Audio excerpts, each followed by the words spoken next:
बाद एक ट्वीट हो रही है, एक के बाद एक बयान दागा जा रहा है अपने आका के एक बयान को लेकर कि डोनाल्ड लू ने कहा जी कि हमने पाकिस्तान के अंदर हुकूमत नहीं गिराई या हम पाकिस्तान के अंदर हुकूमत गिराने के अंदर शामिल नहीं थे, और वो जो साइफर वाला मामला उसके ऊपर इमरान खान ने झूठ बोला, ये डोनाल्ड लू ने कहा और इसके ऊपर यहां पे एक पूरा का पूरा तूफान बर्पा कर दिया गया। डोनाल्ड लू ने कुछ और भी कहा है, लेकिन पहले आप इस बात पे आ जाएंगे जो डोनाल्ड लू ने कहा क्या वो सच है? तो उसकी पहली गवाही उसी ईवान के अंदर, उसी जगह पे, उसी हॉल में बैठे हुए लोगों ने दे दी। डोनाल्ड लू के अपने लोग वहां पे बैठे हुए, उसके अपने हम वतन वहां पे बैठे हुए उसको झूठा झूठा लायर, झूठ बोल रहा है तू लायर है, उसको वहां पे लोग स्नब कर रहे थे। वहां उसके ऊपर हुटिंग शुरू हो गई, लोगों ने उसको बुली किया वहां पे कि डोनाल्ड लू तुम झूठ बोल रहे हो, और वहां उसके अपने लोगों ने, उसके अपने मुल्क के लोगों ने उसको झूठा करार दिया, और यहां पे बैठे हुए गुलाम और लौंडियां वो उसको सच्चा करार देने में लगे हैं। पहली गवाही तो वहीं से आ गई उसी हॉल में से कि जैसे ही उसने कहा कि हमने नहीं किया तो सबने कहा कि तू झूठ बोल रहा है, तू सच नहीं बोल रहा। उसी बातें हैं जिस पे उसके हम वतन खुश हुए या उन्होंने कहा कि हाँ ये बात तूने ठीक की है। वो जिन बातों पे उसके हम वतन जो वहां मौजूद लोग हैं उन्होंने कहा यार ये बात इसने ठीक की है, वो बात हमारे यहां पे कोट ही नहीं की जा रही। यानी एक मैं आपको उसके सेंटेंस पढ़ के सुना देता हूं। एक में वो कहता है कि we have never used the term free and fair in the characterisation of this election. अब ये बड़ा क्लियर है, यानी डोनाल्ड लू ने ये एतराफ किया और ये बताया उसी ऐवान के अंदर बैठकर, जिस ऐवान में से एक टोटा निकालकर फरमाइशी तौर पे लौंडियां और गुलाम जो हैं वो अपने आका को खुश करने के लिए उसको चला रहे हैं। तो जो देसी गुलाम है या देसी लौंडियां हैं वो तो ये कर रहे हैं, लेकिन वहां पे लोगों ने उसको झूठा कहा। अब डोनाल्ड ने ये जो बात की है इसका मैं तर्जुमा भी बताया था ना, बहुत सारे लोग जो है वो मेरे ख्याल में उन्हें समझ ही नहीं आती। डोनाल्ड लू ने इसके मुताबिक यह एतराफ़ किया है कि अमेरिका पाकिस्तान में हालिया इंतखाबात को फ्री एंड फेयर इलेक्शंस नहीं समझता। ए भी दसो अपनी खबरां च, इसके बारे में तो कोई बात करने के लिए तैयार नहीं है, इसके बारे में एक जुमला नहीं बोल रहे। डोनाल्ड लू ये कह रहे हैं कि हुकूमत मैंने नहीं गिराई। यानी आपको ये लगता है कि एक आदमी चोरी करेगा और आकर आपको कहेगा जी मैं चोर हूं, मैंने चोरी की है ताकि मुझे सजा दे दी जाए। अदालत के अंदर मेरे ख्याल में हजारों में से एक बंदा आता है जो ये कहता है जनाब मेरे से ये जुर्म हुआ और मैंने ये किया, मैं इसको कबूल करता हूं।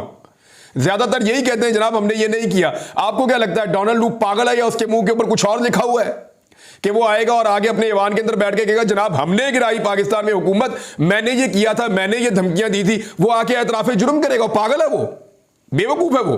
अमेरिका को सख्त तशवीश है पाकिस्तान में जिस तरह इलेक्शन हुए, जो बेज़ाब्तियां हुई हैं उन हलकों के अंदर दोबारा पोलिंग करवाई जाए, यानी दोबारा इलेक्शन करवाया जाए। डोनाल्ड लू ने जब यह बात की तो इसके ऊपर वहां पे तालियां बजी, लोगों ने अप्रिशिएट किया कि हां पाकिस्तान में धांधली हुई है। अमेरिका का यही मौक़िफ़ होना चाहिए कि पाकिस्तान के अंदर जहां जहां धांधलियां हुई हैं, यानी जहां पे फॉर्म 45 और फॉर्म 45 के अलावा फॉर्म 47 का डिफरेंस है, तो वहां पे उनको ठीक किया जाए या दोबारा वहां पे इलेक्शन करवा दिया जाए। अगर ऐसा ना किया गया तो अमेरिका और पाकिस्तान के ताल्लुकात मुतासिर होंगे। इसके ऊपर कोई बात नहीं कर रहा। ये कह रहे हैं कि 2 साल पहले इमरान खान ने जो बात की थी उससे अमेरिका के और पाकिस्तान के ताल्लुकात मुतासिर हो गए।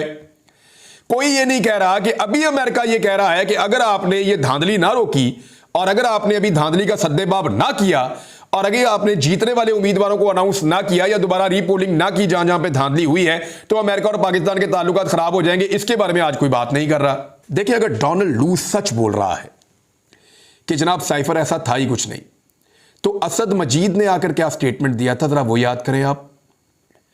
जो चीजें इमरान खान साहब ने कंटेंट बताया उस साइफर का, आज तक ये तो जरूर कहा गया कि वो झूठा है, वहां झूठ बोला गया, वो बात ठीक नहीं है, ये तो बार बार कहा गया, लेकिन आज तक क्या किसी ने बताया कि वो कौन सी चीजें थी जिनकी बुनियाद के ऊपर पाकिस्तान ने 2 मरतबा, एक मरतबा इमरान खान साहब की हुकूमत में और एक मरतबा शहबाज शरीफ साहब की हुकूमत में पाकिस्तान ने अमेरिका को डिमार्श किया? वो क्यों किया? पाकिस्तान ने मुजम्मत की क्यों की? पाकिस्तान ने अमेरिका से एहतजाज किया क्यों किया? 2 मरतबा किया ना पाकिस्तान ने। तो पाकिस्तान ने क्यों किया? कुछ तो लिखा था ना उस डॉक्यूमेंट के अंदर। अब या तो डोनाल्ड लू सच बोल रहा है या पाकिस्तान की वो सारी की सारी कैबिनेट और वो सारी की सारी कमेटी जो नेशनल सिक्योरिटी की बैठती है, जिसके अंदर पाकिस्तान के इदारों के लोग होते हैं, पाकिस्तान की कैबिनेट होती है, पाकिस्तान का वजीर आजम होता है, पाकिस्तान की सारी पॉलिटिकल और एडमिनिस्ट्रेटिव क्रीम जो है वो सारी उसके अंदर बैठती है, या तो वो झूठ बोल रहे हैं। अब फैसला आप कर लीजिए।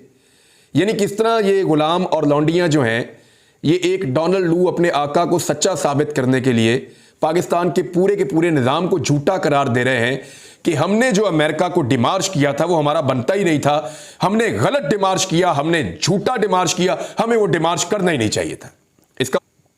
चले इसका एक एंगल और देते हैं, इसको भी छोड़ें आप, एक और तरफ से इनका कान पकड़ते हैं। अभी एक तरफ से पकड़ के मरोड़ा नहीं है, अभी दूसरी तरफ से इनका कान पकड़ते हैं। जरा इसको गौर से सुने आप। देखिए, ये कहते हैं कि साइफर वाले मामले में इमरान खान साहब ने झूठ बोला, तो फिर जेल में क्यों है? इमरान खान के ऊपर एलिगेशन क्या है? एलिगेशन ये है ना कि अमेरिका ने पाकिस्तान के साथ जो बातचीत की वो खुफिया बातचीत थी, उस बातचीत को इमरान खान ने लीक कर दिया। अगर इमरान खान ने वो बातचीत लीक की है तो फिर तो इमरान खान सच बोल रहा है, आप उसको सजा दे रहे हैं उसके ऊपर। और अगर इमरान खान ने झूठ बोला तो फिर तो इमरान खान ने वो वाली बातचीत लीक ही नहीं की, वो बात ही नहीं हुई। या तो डोनाल्ड लू जो है वो सच्चा है, तो या फिर इमरान खान को जेल में नहीं होना चाहिए। उन्होंने कहा कि उनसे जाकर अमेरिकन सफीर को चाहिए कि जेल में जाए और जाकर इमरान खान साहब से मुलाकात करें और उनका मौक़िफ़ सुने, और अमेरिकी सफीर जो है वो गलत सजाओं के इल्जामात का भी जायजा ले जो गलत सजाएं इमरान खान साहब को दी गई हैं।